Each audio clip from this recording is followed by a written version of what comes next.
Ignore alien orders. This dates to early to mid-60s.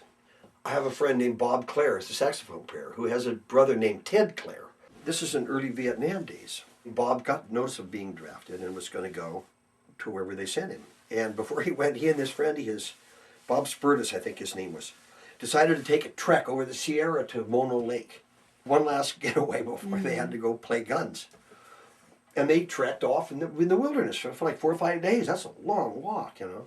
When they rounded this crest, the crest of this ridge, they head down towards Mono Lake, there was this big, huge sign from the Bureau of Land Management that said, stay on the trail, no fires, no spitting, no this. You know, just like all these idiot. But the weirdest thing was it was right in the middle of the $1 billion view. The dumbest place you possibly could have put it. It pissed them off so bad they went back to Berkeley, where they took silkscreen on a piece of 18-gauge steel and wrote "Ignore Alien Orders" in white on green, and just like a Bureau of Land Management sign. And then they walked back up there, and they bolted it to the post, "Ignore Alien Orders," and then they ground the heads off the bolts. I don't know how many of those they scattered around in national parks.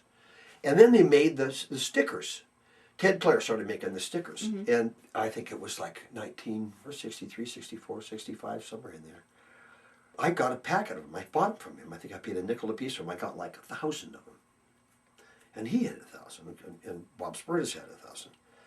But from that day on is that throughout my life, everywhere I've gone, if I've ever been in a situation where somebody says you shouldn't do that or you couldn't do this or the weird orders, I've always stuck one of those up underneath it. Well, there's one right there. What is his name? Joe Strummer. One was on his guitar.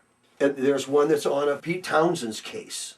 There's one that was on Jerry Garcia's guitar. You know, I mean, they're all from, given to friends, and they passed around, and they're all over the world. Because I've worked with people from over 106 countries.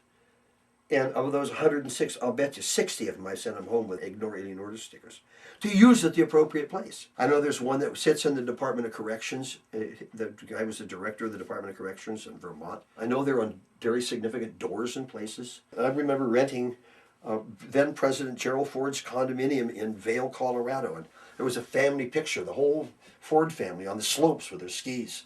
I took the picture and I turned it over and I put an "Ignore Alien Orders" sticker on the back of it. Turned it back. And I've spread them around. I give them to friends to be used appropriately. And the great thing about it is every now and then I'd be driving down the highway and somebody will honk. And there goes one. Yeah, I mean, now's a good time to ignore alien orders. Just to resist, say no. And that's really what it was about. So make people stop and think for a second, you know. Wait a minute, they're telling me to do what?